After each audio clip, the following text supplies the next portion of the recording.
Back in the 90s, dragons were mainly of a few piece build, with the main body being a big chunk of plastic. Until all that changed with LEGO Vikings, the dragons were no longer just mainly a chunk of plastic, but now have its own unique design, with new at the time wings and a head made for the dragons. In fact, the dragon wings made a big return in LEGO Elves. Throughout the years onward after Vikings, dragons started to have their own unique design in every theme, from Ninjago, Hill Factory, Minecraft, and Elves. However, themes like the Hobbits and the castle remain to use chunk of plastic build, remain to use those type of designs. But out of these designs, which of them is better over the other? Well, we can easily say that castle is out of the question, and the same with Hobbit single dragon. But now let's talk about the design of the head first. With Ninjago, the dragon used to have mostly the same design wings, and always use these big chunk of plastics for the head. Until Reboot came along with changing from a 7-piece construction head to a brick-built head.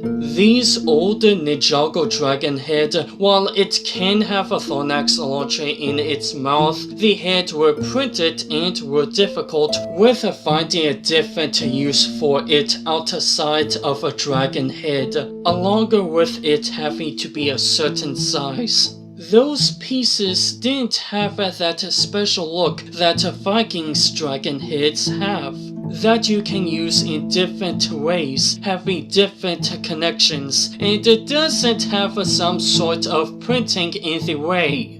Now with the Elves dragon head, while it is a big improvement from the earlier Ninjago dragon, with being smaller and more connections for the jaw. You can even put in something other than balls in its mouth. However, Elves is also missing that spark. Sure, you can be able to find more uses with this than Ninjago's, but how the head is designed can easily be tell that it is a dragon head when using something other than a dragon. Now look at these two heads that were used in the Vikings dragons. Now sure, just alone you can tell that it's a head, but it can be able to look like armor, a different way of designing a head or part of a castle. The bigger head can be used on something other than a dragon, as it has been used in 2 other Bionicle sets.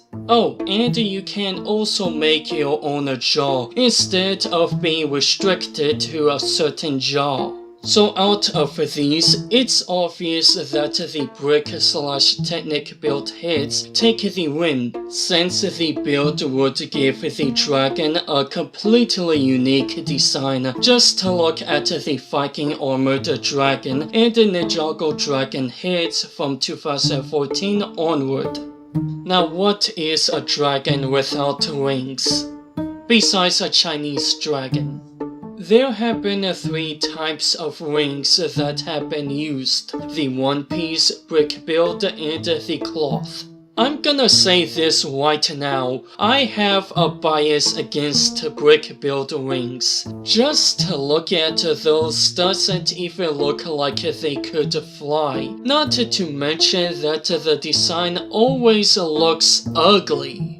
The one-piece or cloth looks much better, but the cloth have the ability to become superior because of the NRG Lord Dragon, with the wings being foldable.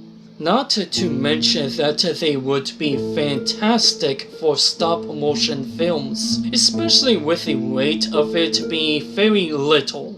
The cloth takes the win, with it having basically 0 cons compared to the build and one-piece wings. But I honestly think LEGO should still keep using the one-piece wings, since they are still pretty good looking in design. For the tail design has mostly been using Mixel or 3-piece build tail. The widget tail has only been used once, and at times the design of the tail uses the one that had been used in the Ninjago Earth Dragon and the Ninjago movie Mech Dragon. With the design of a dragon's tail is mainly of a very thin tip getting thick up to the dragon's torso. A 3-piece build does a very good job at this. However, the thickest part has a round part, which needs a widget connector to not look odd. Mixel Joints does a good job of helping to add detail to the tail, though it being mainly of Mixel Joints would just look like a cat's tail, with only using one type of piece. But of making a good design of a dragon tail is not sticking to one type of joint, using different ones to keep the tail getting thin to thick. Take example of the Queen Dragon, having the piece connecting the tail to the body being a ball joint, then down to the tip being Mixel joints, with the Mixel joint after the ball joint making a 2x2. It gives a more satisfying flow to it and shows that there was attention given to it, instead of having to build the same part of the tail 3 or so times like every other dragon that uses Mixel joints. I heavily suggest taking example from the person who designed the Queen Dragon when it comes to the tail.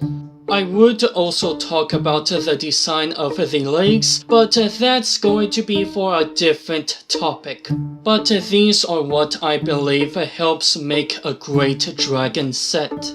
Those who design dragons gotta take example from those who design the Queen Dragon and the NRG Lord Dragon, along with taking example from this AFOL guy named Aaron, with his not LEGO fan theme called Dragonland, with all these nice and fantastic looking dragon design. Just to look at those rings. Anyways, what's your thoughts on the design for dragon sets? Leave it in the comments below.